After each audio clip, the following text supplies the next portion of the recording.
Hello friends, welcome to my YouTube channel. I'm Kavita Chauhan. I have done BSc MLT and MSc Microbiology. This is my first video and today I'm going to teach you about microscopy. I hope you all like my videos. If you like my videos, please do share and subscribe for more such videos. Okay friends, so microscopy is basically the science of investigating small objects by means of microscope. Okay, it means वो science जो कि आपको help कर रही है small objects को investigate करने के लिए माइक्रोस्कोप की हेल्प से उस साइंस को आप कहते हो माइक्रोस्कोप। ओके, एंड माइक्रोस्कोप आपका ऑप्टिकल इंस्ट्रूमेंट होता है जो कि आप जनरली यूज करते हो मैग्नीफाई करने के लिए या एनलार्ज करने के लिए उन ऑब्जेक्ट्स को जो कि बहुत छोटे होते हैं एंड जिनको आप अपनी नेक्ड आई के थ्रू विजुअलाइज नहीं कर पाते हो। ठीक है, जैसे कि bacteria, viruses, fungus et cetera. Antony van Leeuwenhoek को फादर ऑफ माइक्रोस्कोपी कहा जाता है। ठीक है, so Antony van Leeuwenhoek was the Dutch lens grinder. ठीक है, एंड इन्होंने सबसे पहले बैक्टीरिया और प्रोटोजोआ को अंडर माइक्रोस्कोप विजुअलाइज किया था। दैट इज व्हाई इनको father of bacteriology as well as protozoology के नाम से भी जाना जाता है। ठीक है, देन 1590 में हेंस जेंसन एंड ज़ेकरी जेंसन ने इन्वेंट किया फर्स्ट कंपाउंड माइक्रोस्कोप। ठीक है, सो हेंस जेंसन जो थे वो ज़ेकरी जेंसन के फादर थे। Next is properties of microscope. So microscope has dual property. ठीक है, first is magnification. Magnification means degree of enlargement. मतलब किसी भी माइक्रोस्कोप में कितनी एबिलिटी है कि वो किसी भी ऑब्जेक्ट को कितना एनलार्ज या कितना बड़ा करके आपको बता सकता है, वो मैग्निफिकेशन पावर होती है किसी भी माइक्रोस्कोप की। ठीक है, मैग्निफिकेशन जो पावर होती है वो डिपेंड करती है ऑप्टिकल ट्यूब की लेंथ पे। ऑप्टिकल ट्यूब लेंथ मतलब यहाँ अगर आप इमेज की तरफ देखेंगे बच्चे, तो ये रहा नोज पीस। ठीक है, नोज पीस आपका ऑब्जेक्टिव लेंस को कनेक्ट करके रखने का काम करता है इस बॉडी ट्यूब से। ठीक है, ये रही आपकी बॉडी ट्यूब। सो नोज पीस से लेकर आई पीस, ये रहा नोज पीस से लेकर आई पीस तक का ये जो डिस्टेंस होता है, इस डिस्टेंस को कहा जाता है ऑप्टिकल ट्यूब लेंथ। ठीक है, सेकेंड मैग्निफिकेशन डिपेंड करता है फोकल लेंथ ऑफ ऑब्जेक्टिव में। फोकल लेंथ ऑफ ऑब्जेक्टिव मतलब ये रहा आपका ऑब्जेक्टिव लेंस। ऑब्जेक्टिव लेंस और जो आप अपना स्पेसिमेन जो यूज कर रहे हैं विजुअलाइज करने के लिए, ठीक है, सो ऑब्जेक्टिव लेंस और आपके ऑब्जेक्ट या फिर आपके स्पेसिमेन के बीच का जो डिस्टेंस होता है, मतलब कितना डिस्टेंस होना चाहिए एक ऑब्जेक्टिव लेंस और आपके स्पेसिमेन के बीच में कि आपको एक क्लियर इमेज फॉर्म हो, वो डिस्टेंस जो होता है वो कहलाता है फोकल लेंथ ऑफ ऑब्जेक्टिव। ठीक है, एंड थर्ड मैग्निफिकेशन आपका डिपेंड करता है magnifying power of eyepiece में। ठीक है, मतलब आपकी ये जो आई पीस है, ये जो आई पीस है इसकी कितनी मैग्निफिकेशन पावर है, इसमें डिपेंड करता है आपका मैग्निफिकेशन। सो अगर आपको टोटल मैग्निफिकेशन किसी भी माइक्रोस्कोप का पता करना है तो उसके लिए एक सिंपल फॉर्मूला होता है कि आपको मैग्निफिकेशन जो होता है ऑब्जेक्टिव लेंस का, उसको सिंपली मल्टीप्लाई कर देना है जो मैग्निफिकेशन होता है ऑक्यूलर लेंस का। ठीक है, सो अगर मैं आपको बताऊं कि माना कि ऑब्जेक्टिव लेंस जो है उसकी मैग्निफिकेशन पावर है आपकी, एक सेकेंड, उसकी मैग्निफिकेशन पावर है आपकी 100। ठीक है, मान लो कि 100 क्या है, मैग्निफिकेशन पावर है किसी एक ऑब्जेक्टिव लेंस की।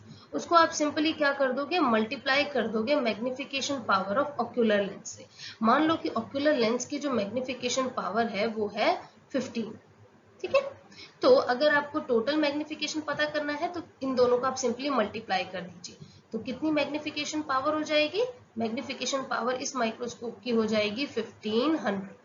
ठीक है, सो इस तरीके से आप किसी भी माइक्रोस्कोप की मैग्निफिकेशन जो पावर है उसको डिटरमाइन कर सकते हैं। ठीक है, सो सेकेंड प्रॉपर्टी जो होती है माइक्रोस्कोप की वो होती है रिजोल्यूशन। रिजोल्यूशन सिंपली एबिलिटी होती है किसी भी माइक्रोस्कोप की कि वो दो क्लोजली एडजेसेंट जो ऑब्जेक्ट है उसको कितना सेपरेट करके बता सकता है, वो पावर जो होती है वो रिजोल्यूशन कहलाती है। अगर मैं आपको एग्जांपल देके बताऊं तो मान लीजिए कि ये आपके दो बैक्टीरिया हैं जो कि बहुत क्लोजली अटैच्ड है। ठीक है, एक बैक्टीरिया ये है और दूसरा बैक्टीरिया ये है, मान लीजिए। ठीक है, ये 2 बैक्टीरिया हैं, 2 पॉइंट हैं या 2 बैक्टीरिया हैं, जो आपको समझना है। ठीक है, ये पॉइंट आपका माइक्रोस्कोप, अगर आप इसको माइक्रोस्कोप में विजुअलाइज करें तो ये माइक्रोस्कोप आपको इन दोनों पॉइंट को कितना सेपरेट करके बता सकता है, यही पावर जो होती है, ये रेजोल्यूशन कहलाती है किसी माइक्रोस्कोप की। क्लियर है? सो माइक्रोस्कोप जो होता है का जो रेजोल्यूशन है वो डिपेंड करता है लाइट की वेवलेंथ में। ठीक है, कि लाइट की वेवलेंथ कितनी है एंड न्यूमेरिकल एपरेचर क्या है लेंस सिस्टम का। ठीक है, रेजोल्यूशन को अगर आपको पता करना है तो उसके लिए एक सिंपल फॉर्मूला होता है 0.61 लेम्डा अपॉन न्यूमेरिकल एपरेचर। इस फॉर्मूले का आप इस तरीके से भी लिख सकते हैं 0.61 lambda upon n sine theta, क्योंकि जो न्यूमेरिकल एपरेचर होता है बेटा उसको आप n साइन थीटा से डिनोट करते हैं। न्यूमेरिकल एपरेचर हमारा n साइन थीटा होता है। ठीक है, सो 0.61 लेम्डा जो है ये वेवलेंथ है लाइट की, और न्यूमेरिकल एपरेचर जो होता है वो लाइट गैदरिंग कैपेसिटी होती है लेंस की। दैट मीन्स आपका लेंस कितना लाइट को क्या कर सकता है, गैदर कर सकता है या इकट्ठा कर सकता है और फोकस कर सकता है, उसको बोला जाता है न्यूमेरिकल एपरेचर। ठीक है, एन साइन थीटा से इसको डिनोट किया जाता है, जहां एन जो होता है वो रिफ्रैक्टिव इंडेक्स होता है मीडियम का। ठीक है, रिफ्रैक्टिव इंडेक्स मतलब आपके जो स्पेसिमेन है, ठीक है, एंड जो ऑब्जेक्टिव लेंस है उसके बीच में क्या मीडियम है, ठीक है, वही आपका रिफ्रैक्टिव इंडेक्स कहलाता है। जैसे कि अगर हम बात करें, जब हम 100x में विजुअलाइज करते हैं तो हम ऑयल स्पेसिमेन के ऊपर क्या करते हैं, एक ड्रॉप ऑयल डालते हैं, ऑयल इमर्शन, तो उस टाइम पे मीडियम क्या हो गया, ऑयल हो गया।